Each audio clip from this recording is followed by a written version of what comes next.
The controversy now taking political overtones as well. The BJP today saying that 2010 was the year of scams and that this year should be all about accountability. With just a few hours left now for Anna Hazare to begin his anti-corruption fast, the government can be assured of an unforgiving opposition waiting to sink its teeth in.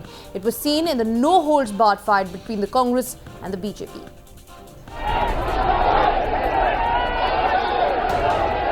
The stage is set for a showdown. The huge crowds at Rajghat on Monday evening, just an indicator of the challenge Anna Hazare has thrown the government.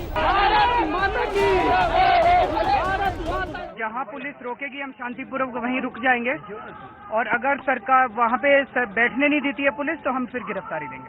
Once permission has been denied, so they are not supposed to assemble there. And if they assemble, that will be unlawful assembly. It will be handled or dealt with as per the law. But in the backdrop, another battle is brewing, a political one. 2010 का वर्ष याद किया जाएगा भारत के इतिहास में, तो एक घोटालों के वर्ष के नाते याद किया जाएगा. Let 2011 end up as a year of accountability.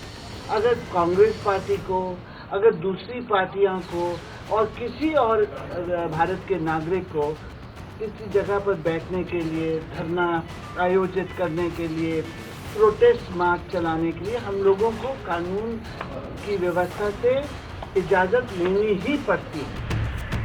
The BJP finally shedding its ambivalent posture on Anna Hazare, lashing out at the government.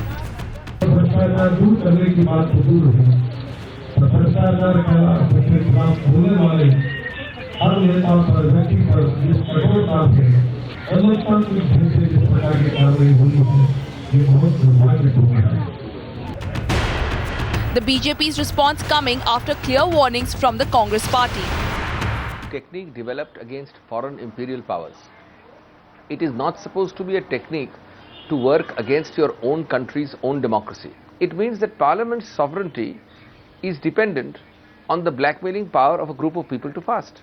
अब अन्ना हजारे ने आंदोलन शुरू किया तो अन्ना हजारे के खिलाफ उनकी कार्रवाइयां शुरू हुई कि अन्ना हजारे अगर भ्रष्ट है तो लोकपाल बनाने के लिए समिति में अन्ना हजारे को क्यों लिया गया.